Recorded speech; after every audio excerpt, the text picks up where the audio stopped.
আসসালামু আলাইকুম গাইস, আশা করি আপনারা সবাই ভালো আছেন। আমিও ভালো আছি।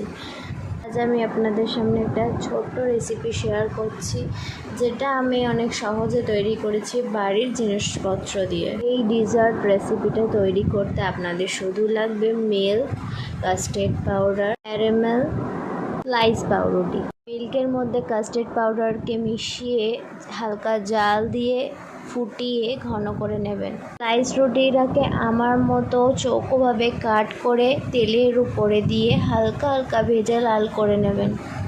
এরপর ক্যারামেলের পালা। ক্যারামেল তৈরি করতে বেশি কিছু লাগে না, চিনি আর পানি। চিনির মধ্যে পানি মিশিয়ে দেবেন।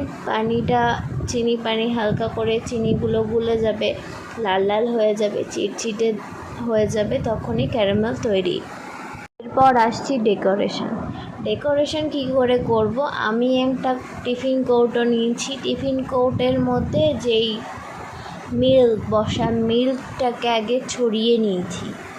তারপর যে ব্রেডগুলো আমি ভেজেছিলাম, রুটিগুলো, সেই রুটিগুলো ভাজা আমি তার উপরে বসিয়ে দিলাম। সাজিয়ে দেওয়ার পরে তার উপরে আমরা যে ক্যারামেলটা তৈরি করেছিলাম সেই ক্যারামেলটাকে ছড়িয়ে দিতে হবে ভালোভাবে।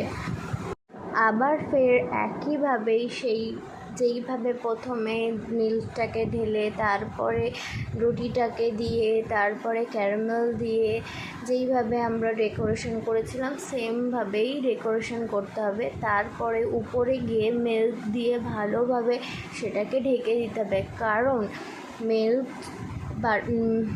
এরপর সব শেষে আমরা টিফিন কারিটাকে ঢাকনায় মুড়ে ফ্রিজে বসতে দেব, সেট হতে দেব।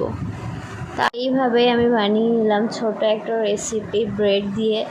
তো অনেক সুন্দর, অনেক টেস্টি হয়েছে, দেখতেও ডিলিশিয়াস হয়েছে আর খেতেও সুন্দর হয়েছে। বাই এভরিওয়ান, খুদা হাফেজ।